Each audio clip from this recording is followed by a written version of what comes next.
नमस्कार, मैं Vishnu Shankar TV9 Bharatvarsh digital के मंच से। हाथरस जिले के एक गांव में 14 सितंबर को एक 20 साल की लड़की के साथ हुई बलात्कार और गंभीर हिंसा की घटना ने साल 2012 के निर्भया केस की याद फिर ताज़ा कर दी है। आज चर्चा का विषय यह अपराध और इसकी जांच में पुलिस की भूमिका है। लड़की खेत में अपनी मां के साथ घास काटने गई थी। आरोप है कि अगड़ी जाति के व्यक्तियों ने उसे पकड़ लिया और बड़ी क्रूरता से उसे मारा पीटा।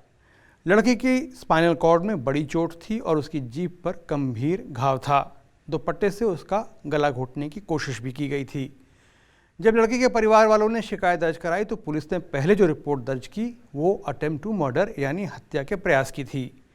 24 सितंबर को अलीगढ़ में जिला अस्पताल में लड़की के औपचारिक बयान के बाद पुलिस ने रेप का मामला दर्ज किया। 29 सितंबर को मौत से पहले लड़की का उपचार दिल्ली के सफदरजंग अस्पताल में चल रहा था। लड़की की मौत के बाद पुलिस ने उसके परिवार के साथ बड़ा अमानवीय व्यवहार किया।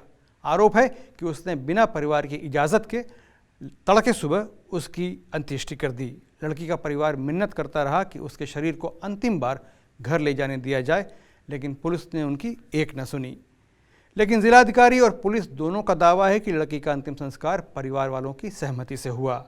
पुलिस का ये भी कहना है कि अंत्येष्टि में महिला का परिवार मौजूद था और इसके प्रमाण के लिए उनके पास तस्वीरें मौजूद हैं। दरअसल मामले की शुरुआत में पुलिस की ढिलाई के चलते ये मामला गड्ढमड्ढ हो गया है।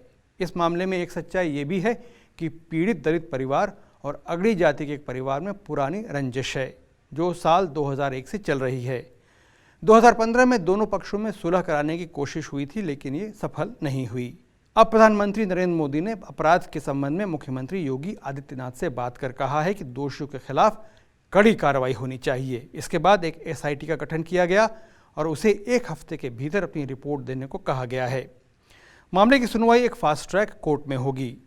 अगड़ी जाति के 4 लोगों को रेप, इरादतन हत्या और SC/ST एक्ट की विभिन्न धाराओं के उल्लंघन के लिए गिरफ्तार कर लिया गया है। हालांकि पुलिस अभी भी कह रही है कि अभी तक इस बात की पुष्टि नहीं हुई है कि लड़की के साथ रेप हुआ है और वह इस संबंध में फॉरेंसिक रिपोर्ट का इंतजार कर रही है।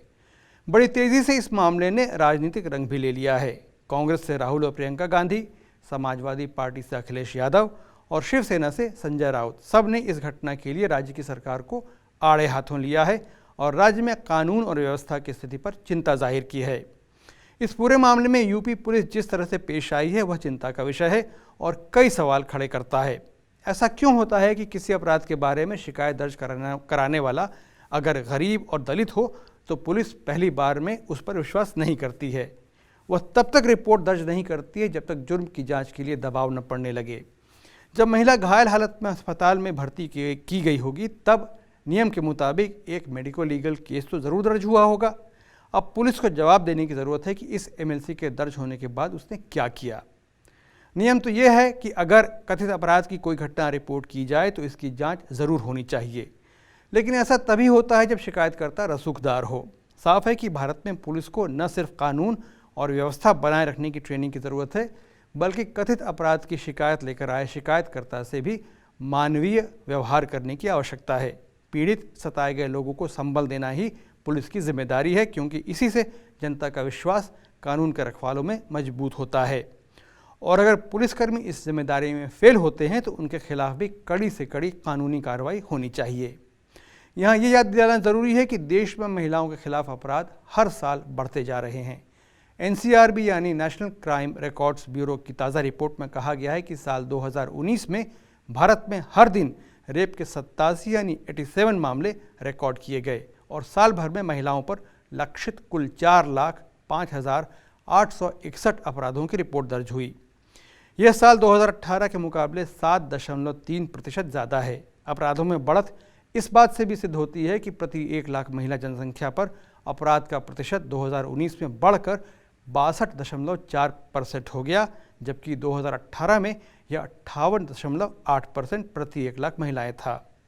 2012 के निर्भया रेप कांड के बाद पुराने कानूनों में बदलाव किए गए और नए कानून बनाए गए।